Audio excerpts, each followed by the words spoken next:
अमित भारद्वाज हमारे सहयोगी जो रैट माइनर से बातचीत कर रहे थे वो लाइव इस वक्त हमारे साथ जुड़ रहे हैं। अमित, थोड़ा नया हौसला नए सिरे से बन रहा है, उम्मीद इनके चेहरों को देखकर। वो कह रहे हैं कि तजुर्बा भी है, वो कर भी लेंगे। अब क्या हो रहा है? मतलब हम लगातार सुन रहे हैं, कभी पता चलता है अब हम इतने मीटर दूर है, कभी पता चलता है नहीं इतने मीटर दूर है।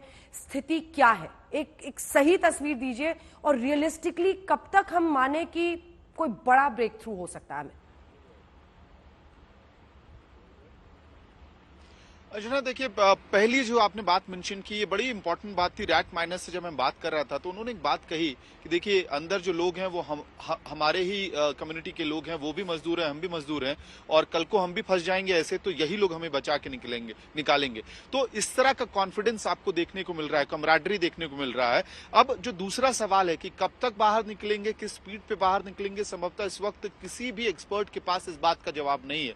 जो रेस्क्यू टीम है उसके पास भी इस बात का जवाब नहीं है, लेकिन वो इस बात को जरूर जानते हैं कि दो तरीके हैं जिसपे वो काम कर रहे हैं। जो सिलक्यारा एंड से जो रेस्क्यू टनल की पूरी कहानी आप समझा रही थी, उसमें रैट होल माइनस जाएंगे। अब इसमें कॉम्प्लिकेशन ये है कि अगर कोई आयरन मेश नहीं मिलता है, कोई फ्रेम नहीं मिलता है, कोई सरिया नहीं मिलता है, तब तो बड़ी 1 घंटे 2 घंटे 3 घंटे की स्पीड पे आपको हर मीटर का अचीवमेंट शायद मिलता हुआ दिखाई देगा। लेकिन अगर कोई आयरन फ्रेम, सरिया ये मिलता है तो फिर दूसरी टीम को भेजा जाएगा। Gas cutter, hydraulic cutter, jack hammers, इन सब का इस्तेमाल करना पड़ेगा तोड़कर निकालने के लिए। एक और चीज है कि जितनी बार ये मलबा हटाएंगे, ऊपर से मलबा नीचे सरक के आएगा, तो स्पीड को थोड़ा भी कैलिब्रेट होने में समय लगने वाला है। लेकिन हाँ, जो टीम अंदर गई है बहुत ही पैशनेटली काम कर रही है, ये हम इस बात को जरूर कह सकते हैं। एक और अहम बात अंजना, कि देखिए, ये कंबाइंड एफर्ट है, ह्यूमन एफर्ट भी और मशीन से। हमको अभी तक अच्छी खबर ये है कि मशीन से हम पाइप पुश कर पा रहे हैं, क्योंकि इस बात को लेकर चिंतित थी टीम कि क्या मशीन से पाइप पुश होगी या नहीं, और नहीं हुआ तो फिर नया चैलेंज होता। अंजना। बिल्कुल अमित भारद्वाज, आप नजर बनाए रखिए कितनी दूरी है, पूरा देश इंतजार कर रहा है और रैट माइनर्स जैसी हिम्मत दिखा रहे हैं और ये कह रहे हैं कि हमारे ही जैसे मजदूर हैं जो वहां पर फंसे हुए हैं, कल को हमारे साथ हो सकता है। एक दूसरे को बचाना ऐसे वक्त पर जरूरी है। धन्यवाद आपका अमित इस तमाम जानकारी के लिए। आज तक की टीम आपको एक अपडेट दे रही है। सुरंग में फंसे 41 मजदूरों को बचाने के लिए क्या क्या हो रहा है, उसकी पल पल की खबर आप तक पहुंचा रही है। और अब सुरंग में रैट माइनिंग शुरू हो चुकी है। सिलक्यारा छोर से चल रही खुदाई से मजदूर सिर्फ 10 मीटर दूर है। आपको एक बात और बता दें, मजदूरों को बचाने के लिए सरकार और रेस्क्यू टीम ने सिर्फ एक प्लान नहीं बनाया है, बल्कि 6 प्लान पर इस वक्त काम चल रहा है। जैसे ही एक प्लान फेल हुआ, प्लान बी पर काम शुरू कर दिया गया। आइए आपको वो प्लान दिखाते हैं। प्लान नंबर 1 यानी हॉरिजॉन्टल ड्रिलिंग के दौरान शुक्रवार 24 नवंबर जैसे की ड्रिलिंग करने वाली ऑगर मशीन का ब्लेड टनल में फंसा, उसके बाद रैट माइनिंग शुरू की गई। प्लान नंबर 2 यानी पहाड़ की चोटी से 26 नवंबर यानी रविवार को वर्टिकल ड्रिलिंग का काम शुरू कर दिया गया। जबकि प्लान नंबर 3 भी तैयार है, जिसके तहत परपेंडिकुलर ड्रिलिंग करने की भी तैयारी है। प्लान नंबर 4 सुरंग के दूसरे छोर यानी जो बड़कोट से भी हॉरिजॉन्टल ड्रिलिंग चल रही है। तो अब तक 10 मीटर की खुदाई हॉरिजॉन्टल ड्रिलिंग से भी वहां पर की जा चुकी है। इसके तहत मजदूरों तक पहुंचने में 40 दिन लग सकते हैं। प्लान नंबर 5 ड्रिफ्ट टनल का काम भी जारी है। फ्रेम्स बनाने के लिए फैब्रिकेशन भी किया जा रहा है। टनल जो प्लान नंबर अगला 6 है, टनल के चारों ओर से काम चल रहा है। स्पेशल सेंसर्स के जरिए लगातार वाइब्रेशंस चेक किए जा रहे हैं। रेस्क्यू ऑपरेशन में रात और दिन दिमाग खपा रहे हैं सारे टनल एक्सपर्ट। एक ही बात कह रहे हैं, ये रेस्क्यू ऑपरेशन मुश्किल जरूर है लेकिन नामुमकिन नहीं। काम युद्ध स्तर पर चल रहा है। इंतजार है उस घड़ी का जब 41 मजदूर सूर्य की किरण देखें। अगर रेस्क्यू टीम के इस 6 में से 6 प्लान पर गौर करें तो उसमें सबसे कारगर सिलक्यारा छोर से हो रही हॉरिजॉन्टल खुदाई है और उसके बाद प्लान बी यानी पहाड़ की चोटी से हो रही वर्टिकल ड्रिलिंग है। आपको बता दें कि वर्टिकल ड्रिलिंग को सतलुज विद्युत निगम लिमिटेड अंजाम दे रहा है। इससे पहले बॉर्डर रोड ऑर्गेनाइजेशन यानी बीआरओ के जवानों ने पेड़ काटकर पहाड़ की चोटी तक भारी मशीनरी ले जाने का रास्ता तैयार किया था। पहाड़ की चोटी से वर्टिकल ड्रिलिंग के जरिए मजदूरों तक पहुंचने के लिए 86 मीटर ड्रिलिंग जरूरी है और इस 86 मीटर ड्रिलिंग में पूरे 100 घंटे का वक्त लग सकता है। यानी जब से ये वर्टिकल ड्रिलिंग शुरू हुई है, अगर इसमें कोई रुकावट नहीं आई तो 30 नवंबर की तारीख तक रेस्क्यू टीम 41 मजदूरों तक पहुंच सकती है। मजदूरों तक पहुंचने के लिए चल रही खुदाई का पूरा डेमो टनल के बाहर डटे आज तक के रिपोर्टर आशुतोष मिश्रा से समझिए। मॉडल पे आते हुए इस 180 मीटर मैंने एक प्लास्टिक की बोतल से ये तैयार किया है ढांचा। ये समझिए कि ये जो हिस्सा है ये सुरंग का मुहाना है जिसको आप मेरे पीछे देख रहे हैं। इस मुहाने पर ये जो मिट्टी का मलबा है इसे आप समझिए कि ये इसकी मोटाई 60 मीटर है और इसी के अंदर भेदने के लिए ऑगर मशीन लगाई गई थी। ब्लेड फंस गए, मलबे में लोहा पूरा ये जो हिस्सा है इसके अंदर से दरक गया। अब इसको भेदने के लिए दरअसल ऑगर मशीन टूट गई। आज सुबह जानकारी मिली है कि जो ब्लेड थे 48 मीटर के उन्हें निकाल लिया गया है।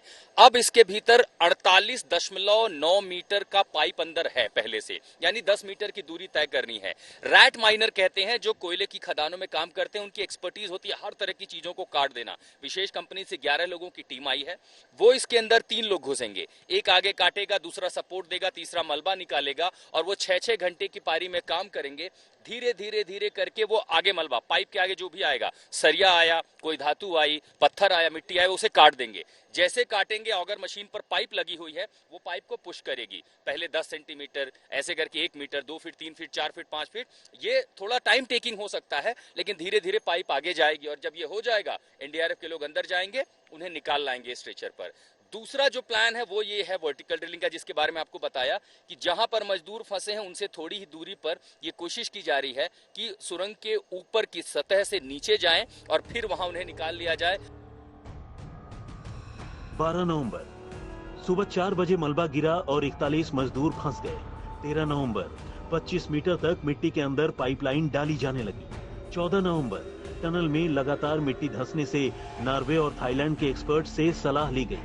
15 नवंबर रेस्क्यू ऑपरेशन में पीएमओ ने हस्तक्षेप किया। 16 नवंबर 200 हॉर्स पावर वाली heavy American drilling machine auger का इंस्टॉलेशन पूरा हुआ। 17 नवंबर 2 मजदूरों की तबीयत बिगड़ी, उन्हें दवा दी गई। 18 नवंबर दिन भर ड्रिलिंग का काम रुका रहा। खाने की कमी से फंसे मजदूरों ने कमजोरी की शिकायत की। 19 नवंबर केंद्रीय मंत्री नितिन गडकरी और उत्तराखंड सीएम पुष्कर धामी उत्तरकाशी पहुंचे। 20 नवंबर international tunnelling expert Arnold Dix ने उत्तरकाशी पहुंचकर सर्वे किया। 21 नवंबर एंडोस्कोपी के जरिए कैमरा अंदर भेजा गया और फंसे हुए मजदूरों की तस्वीर पहली बार सामने आई। 22 नवंबर मजदूरों को नाश्ता, लंच और डिनर भेजने में सफलता मिली। 23 नवंबर अमेरिकी ऑगर ड्रिल मशीन 3 बार रोकनी पड़ी। 24 नवंबर सुरंग में ऑगर मशीन टूट गई। 25 नवंबर सुरंग से ऑगर मशीन का मलबा निकालने का काम शुरू हुआ। 26 नवंबर मजदूरों को बाहर निकालने के लिए वर्टिकल ड्रिलिंग शुरू हुई।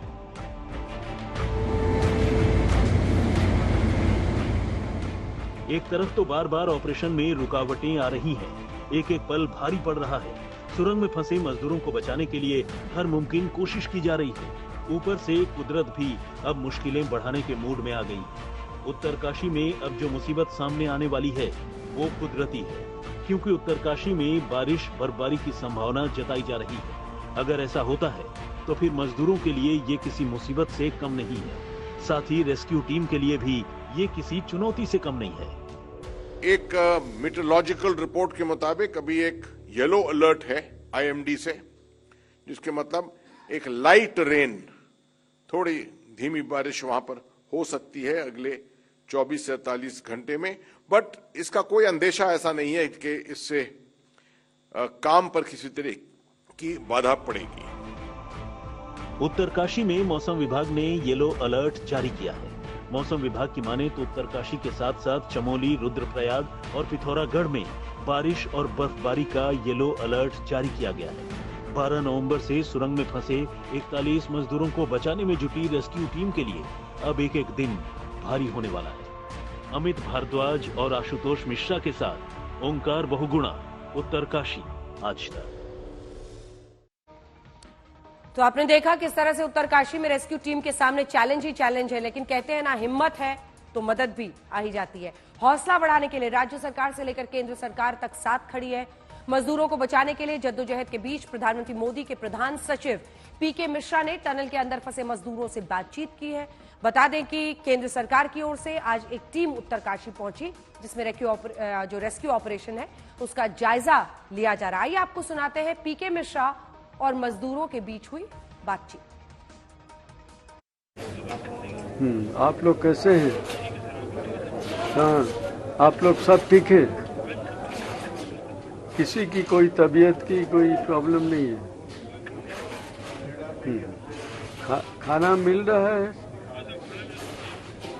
क्या क्या मिला था आज?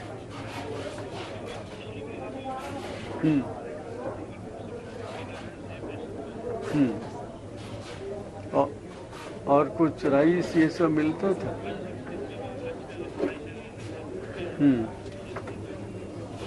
ये सब राइस सब्जी दाल तो ठंडा हो गया होगा। और वहाँ लाइट भी है सब।